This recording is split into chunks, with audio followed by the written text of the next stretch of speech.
সকল শ্রম খাতের শ্রমিকদের যে পূর্ণ ঈদ বোনাস বলতে একটি মূল মজুরির সমান বোনাস, এবং যেহেতু এই মাসের প্রায় শেষে ঈদ, ফলে চলতি মাসের বেতন সহ তাদের বকেয়া পাওনা পরিশোধ এইটি প্রধান দাবি। এর পাশাপাশি আমরা শুনেছি আগামী 15 তারিখে বাংলাদেশ এবং মালয়েশিয়ার যে মালয়েশিয়ার শ্রমবাজারের কর্মীদের বিষয়ে ওয়ার্কিং কমিটির বৈঠক, সেইটার পূর্বে আমরা এটাও শুনেছি যে পূর্বে যেভাবে রিক্রুটিং এজেন্সিগুলোর মধ্যে যে সিন্ডিকেট তৈরি হয়েছিল, সেই একইভাবে নতুনভাবে রিক্রুটিং এজেন্সির মধ্যে সিন্ডিকেট তৈরির বিভিন্ন কৌশল সেগুলো গ্রহণ করা হচ্ছে। রিক্রুটিং এজেন্সি মান বাছাইয়ের নামে এই ধরনের যে কৌশল হচ্ছে তার প্রতিবাদে একটি ফেয়ার অবাধ প্রতিযোগিতামূলক ভিত্তিতে এবং জবাবদিহিতা এবং পর্যবেক্ষণ সেটি নিশ্চিত করার যে দাবি, সেই দাবিতে শ্রমিক কর্মচারী ঐক্য পরিষদ জাতীয় প্রেস ক্লাবের সামনে এই যে দুর্যোগপূর্ণ যে আবহাওয়া, সেই বৈরী আবহাওয়ার মধ্যে একটি মানববন্ধন সমাবেশ করছে। আমরা সেই সমাবেশের আজকে সভাপতি পরিচালক সহ বাংলাদেশের জাতীয় শ্রমিক আন্দোলনের নেতৃত্বে রয়েছে বাংলাদেশের জাতীয় শ্রমিক আন্দোলনের অন্যতম শীর্ষ নেতা জাতীয়তাবাদী শ্রমিক দলের সংগ্রামী সভাপতি জনাব আনোয়ার হোসেন এখানে রয়েছেন।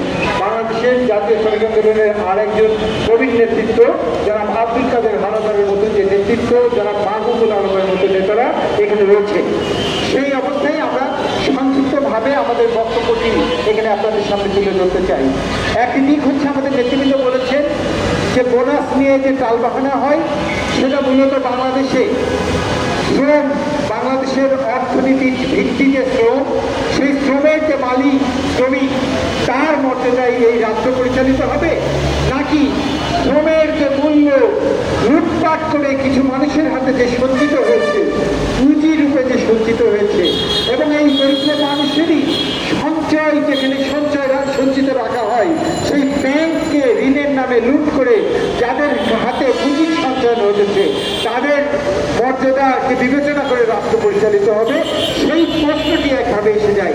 আমরা দেখি উৎসবকে কেন্দ্র করে যে সাধারণ নিয়ম রয়েছে যে উৎসব হচ্ছে অধিকার, আর উৎসবের অধিকারের অংশ হিসাবে উৎসব বোনাসও হচ্ছে অধিকার।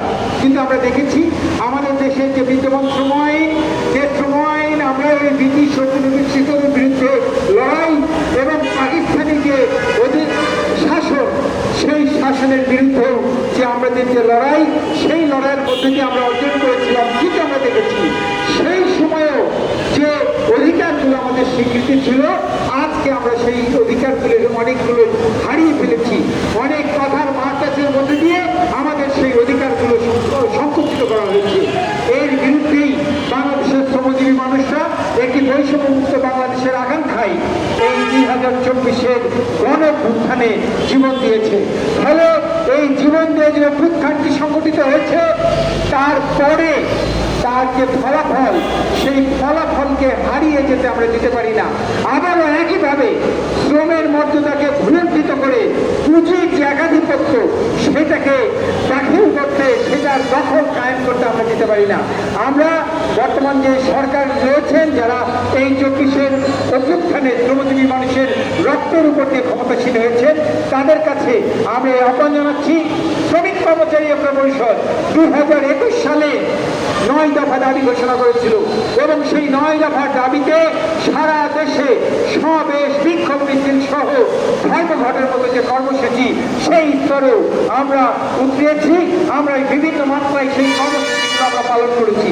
আমরা বলতে চাই, বর্তমান যে সরকার, সেই সরকারের যে নতুন যে শ্রমমন্ত্রী, তিনি দায়িত্ব গ্রহণ করেছেন প্রায় 2.5 মাস। কিন্তু 2.5 মাস দায়িত্ব গ্রহণ করার পরেও বাংলাদেশের শ্রম খাতের প্রধান স্টেক হোল্ডার যে শ্রমিক, আর সেই শ্রমিকদের যে প্রতিনিধি শ্রমিক কর্মচারী ঐক্য পরিষদের সাথে এখনো আনুষ্ঠানিক কোনো বৈঠক করেন নাই, এবং এখনো স্কপের যে 9 দফা, সেই 9 দফা নিয়ে কোনো আলোচনা করেন নাই। আজকের এই সমাবেশ থেকে আমরা এই কথাটিও বলতে চাই, মাননীয় মন্ত্রী, অবিলম্বে যদি শ্রমক্ষেত্রে ন্যায্য নীতি নির্ধারণ করতে হয়, শ্রমক্ষেত্রে যদি 24-এর চেতনার বৈষম্যহীন যে আকাঙ্ক্ষা, সেই আকাঙ্ক্ষার সাথে সামঞ্জস্যপূর্ণ কোনো নীতি আপনি গ্রহণ করতে চান, তাহলে বাংলাদেশের শ্রমিক আন্দোলনের প্রধান স্রোত শ্রমিক কর্মচারী ঐক্য পরিষদের নেতৃত্বের সাথে বৈঠক করা ছাড়া আপনি যে নীতি নির্ধারণ করবেন সেটা আমরা নিশ্চিন্তেই বলতে পারি যে সেটা শ্রমবান্ধব হতে পারে না। তারপরেও আমরা আশাবাদী হতে চাই, এবারের মে দিবসে আপনাদের প্রতিপাদ্য বিষয় ছিল সুস্থ শ্রমিক কর্মঠ হাত আনবে নতুন প্রভাব।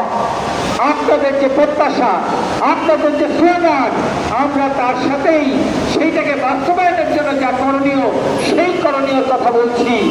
আপনি যদি সুস্থ শ্রমিক চান, আজকের সুস্থ শ্রমিক এবং আগামী দিনের সুস্থ শ্রমশক্তি, তাহলে অবশ্যই আপনাদের এমন মজুরি নির্ধারণ করতে হবে যে মজুরি দিয়ে প্রত্যেকটি শ্রমিক নয়, প্রত্যেকটি শ্রমিক পরিবারের প্রত্যেকটি সদস্য তার জন্য পুষ্টির নিশ্চয়তা নিশ্চিত করা যায়। এমন একটি মজুরি নির্ধারণ করতে হবে যে মজুরিতে ওই যে শ্রমিক পরিবার তার যে বাসস্থান, সেই বাসস্থানটি যেন স্বাস্থ্যকর হয়। এমন একটি মজুরি নির্ধারণ করতে হবে যে মজুরির প্রেক্ষিতে কোনো মা তার সন্তান, অসুস্থ সন্তানকে নিয়ে হাসপাতালের বারান্দায় অভাবের তাড়নায় বসরাতে না হয়, সে যেন তার সন্তানের যে চিকিৎসা, সেই চিকিৎসার জন্য কি করতে হবে সেই ব্যয়টি বহন করতে হবে পারে এমন একটি মজুরি নিশ্চয়ই আপনাকে নির্ধারণ করতে হবে যে শুধু শারীরিক সুস্থতা নয়, শ্রমিকের উৎপাদনশীলতার জন্য তার যে মানসিক সুস্থতা সেটি নিশ্চিত হওয়া দরকার এবং তার একটি অংশ হচ্ছে বিনোদন।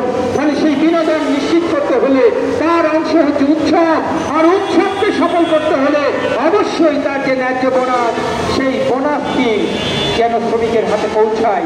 আমরা থামা চাপা নয়, আমরা এই গতই যে দেখেছি, আমরা দেখেছি সরকারকে বলতে, আমরা দেখেছি রাষ্ট্রের এই মুহূর্তে যারা ক্যাপ্টেন ইন্ডাস্ট্রি বলে, সেই ক্যাপ্টেন ইন্ডাস্ট্রি যারা মুখপাত্র দাবি করে, সেই সকল মালিকরা বলেছেন যে কোনো শ্রমিক অভিযোগ করে নাই। কিন্তু আমরা প্রত্যক্ষভাবে পত্রপত্রিকার মাধ্যমে জেনেছি অভিযোগ শ্রমিক করতে পারে নাই, কারণ আপনারা এত বেশি শক্তিশালী ছিলেন যে শ্রমিককে চুপচাপ তার গন্তব্যে পাঠিয়ে দিতে সক্ষম হয়েছেন। শ্রমিকের কণ্ঠটি বের হয়ে আসে নাই, সে যে বঞ্চিত হয়েছে। ফলে সেরকম কোনো প্রতারণামূলক অবস্থান নয়। অবশ্যই আমরা চাই যেন শ্রমিক তার ন্যায্য মজুরি পায়। আর একটি কথা বলে আমি শেষ করব, যেটা আমাদের দ্বিতীয় দাবি, যে প্রবাসী শ্রমিক অভিবাসন ব্যয় কমাতে হবে। শূন্য অভিবাসন ব্যয় আমাদের যে শ্রমজীবী মানুষ যারা প্রবাসী যেতে ইচ্ছুক তাদের কর্মসংস্থানের ব্যবস্থা করতে হবে। প্রতি বছর যে 20 লক্ষ নতুন শ্রমশক্তি আমার শ্রমবাজারে আসে, তার কর্মসংস্থান যখন রাষ্ট্র করতে পারে না, এমনকি রাষ্ট্র তার যে প্রাইভেট মালিকানা যাদেরকে উৎসাহিত করে তাদেরকে দিয়েও যখন তারা কর্মসংস্থান করতে পারে না, তখন এই মানুষেরা তার নিজের কর্মসংস্থানের জন্যই তার পরিবার স্বজন ছেড়ে বিদেশ যেতে চায়। ফলে সেই সময় রাষ্ট্রের যেহেতু বৈদেশিক মুদ্রার তহবিল সেটি স্ফীত হয়, অবশ্যই তাদেরকে শূন্য অভিবাসন ব্যয়ে সেখানে পাঠানো। আমার যে প্রবাসী কল্যাণ ব্যাংক আছে, যে ব্যয়টুকু লাগবে সেই প্রবাসী কল্যাণ ব্যাংক থেকে সেখানে লোন প্রদানের যে ব্যবস্থা সেটি করতে হবে।